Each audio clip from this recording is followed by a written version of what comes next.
Hi there and welcome to episode 8 of a GIM story. I decided to build off of the upgrades that I've made in the last few episodes. I would now upgrade my POH, as when I started the series I had an okay house, some teleports and a low end of the pools, so I decided I'd carry on and get myself up to 88 construction, as then with the crystal saw and the T's that you can make in the POH I'd be able to boost all the way to get to do all of the upgrades that I needed to do right now. There are a few that I can't do by the end of the video, which I'll let you know now, is the Xeric's Talisman in the house, and a Spirit Tree and Fairy Ring all in one, because I'm not quite there with the levels for the combined Spirit Tree. And then for the Xeric's Talisman, it's Lisbon Fangs. I've got about 2k 2500 of them. Couldn't manage to get the rest of them, unfortunately, for this video, so I will be putting that in at a later date when it's available. So Mahogany Homes is a new mini game that was introduced into OSRS.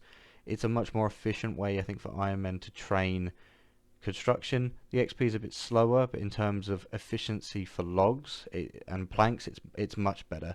So what my inventory would be 4 steel bars, a plank sack filled with mahogany planks, and then the rest of my inventory with mahogany planks. I would then have a rune pouch with lore runes and air runes, a saw, a hammer, and I would have a elemental staff, normally with 2, so either my lava or my mist battle staff, and then I would just have the tome of fire or tome of water, depending on which staff I was using. So normally you would go, and I could normally get 2 to 3 contracts from Amy before having to restock. But anytime I got a contract in Falador, I decided to just go back to the bank straight away and restock before then going back to Amy. So you can obviously, once you've selected a contract, you can't back out of it. So you've just seen I did select Adept. But if you don't exit the dialogue, you can just restart the talking with her and get the contract that you want. So I'll just teleport around and do that rather than use NPC contact to get back to her each time. So as I said, I want to get up to 88 construction, so just finished off that contract, 634. So here we are finishing off this contract, which will give us 85 construction, I believe. There we are. So we have 86, 87, and then finally 88. So once that was complete, I then needed to do a load of extra stuff in terms of preparation for making everything. So I started off by cleaning a load of herbs, getting a load of unfinished ones so that I could get my herb lore up, so I'd be able to boost in order to make the anti-venoms for the anti-venoms pool, which is the final one. So that would be great in my ability to be able to do Zulrah, any other boss where you have to teleport back to your POH each time, but I didn't have the level for it, so obviously I would have to boost. So this is me just clearing out my bank of all of those potions. I've really started to build those up again now, obviously talking in the future, because that is truly a bottleneck, as I've mentioned many times for our accounts. This potion that made another super attack is obviously a godsend. It's the easiest one for us to get the secondaries for, and I have quite a surplus of them for when we're able to make the super combats when I get to 86 or 90 herb lore, depending if I want to use a boost. So what I did was get an Admiral Pie, which I could then boost at the time to get a few of the sacred eels, which you can then cut for Zulrah scales, because I wasn't quite ready to try and take on Zulrah without the anti-venoms. So it was a bit of a catch-22. Oh, I need the scales to make the venoms, but I didn't want to go and kill Zulrah to get the scales to make the venoms. So I thought this would be the most efficient way. So I gathered a few up just to be able to make the pool at first, and then I went back at a different time to make some extra potions. So there's a fair amount of actual cooking experience. It's a very AFK activity, so I would recommend it for AFK fishing if you have a surplus of food on an Ironman account, because I will certainly be returning there for long AFK grinds or editing or working. So along with making all of those potions for the pool, I also needed a massive amount of GP to buy the magic stones, the gold leaves, the marble blocks, everything like that. So I pulled out my entire Alk tab, which worked out to be roughly, if I take out those nature runes there, about 20 mil. So I went back to Sears Village, because the only time I ever want to train agility is if I am Alk agility like blending them together as most people do. It makes it a bit more click intensive, but I think that's the only way I will ever be training agility. So for once on this account, I managed to actually achieve a green cash stack, which is fantastic on an Ironman. I couldn't believe it, you know, but I mean, coming into this was all the air staffs I made in the video where I was doing all my crafting, so I wasn't surprised I was going to get there. It was just great to see it on the account. So here we are out of the house. I've done everything. I've got all my boosts, I've got all of the potions made, all the jewelry made, everything like that. So the first thing I wanted to do is upgrade the Nexus to the next level, because I just had the basic one. So I did that first. Nice 2k XP drop. Then I ran through the house, wanted to upgrade the pet house, couldn't, because I realised that that was actually the thing I needed for the tea.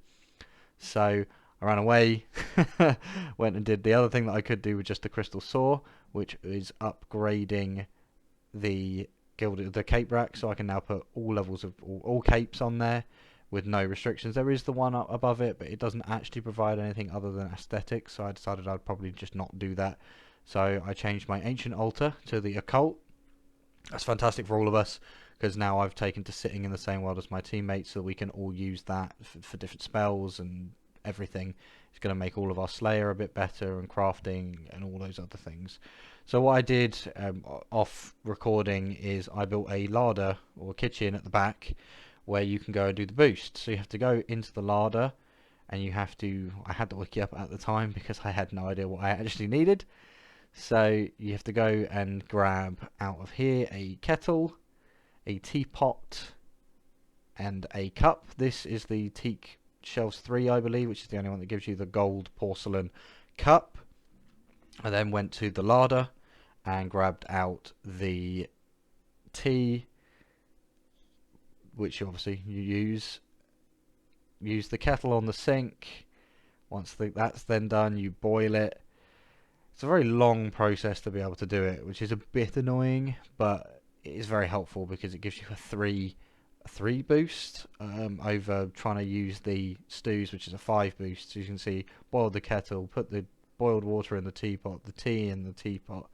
Then once that is done, you can then pour that into the cup, or once the boiled water comes out, obviously.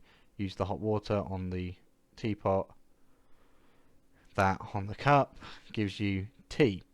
Now once you leave your house, the boost goes and the tea goes and everything like that, so you have to do this each time if you want to be able to use the boost. So I went over and upgraded to the last pet house. I'm being a bit optimistic here because obviously I just have the one pet, being the rock golem, but I thought I'd do it anyway. So back again with the stuff to do the pool. This is one of the best upgrades I've done, I think. Being able to completely restore everything after a run, will be able to increase everything for barrows, and you could do corp doing something like this. Obviously that's a very long way off, but it's something we couldn't do. So I came back then for my third trip, where I bought everything to do the fairy ring with the new lovely animation that they then changed again to take out the beam, I believe. But then there was the final upgrade to the portal nexus. I have since put a lot of spells in there, but because I don't want to use up all of my runes, I haven't put loads and loads and loads in, just the ones I sort of use frequently when I'm running around doing farm runs. And then the absolute final upgrade for the house, which was a pain having to go into the wilderness, get the rings of wealth charged and everything like that, but we've now got it. We've got the ornate jewelry box. This is by far the most upgraded house I have ever done on any account. I did all the other small things. Obviously my treasure room is completely upgraded, everything else is completely upgraded. The room with the occult and the jewelry box has a boss lair stand ready for when I get a jar of some description.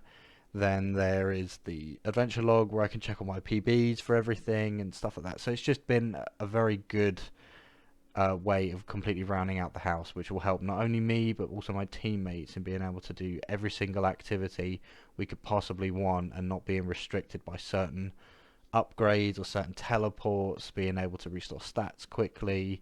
There's possibly some other upgrades I might make in the future, but only time will tell with those. And as I said at the beginning of the video, there's the couple of things that I still need to upgrade. I just don't yet quite have the materials or the levels for, but we'll get there eventually, because we are going for that 99 concave, because it is fantastic. But for now, that's it for this video. Until next time.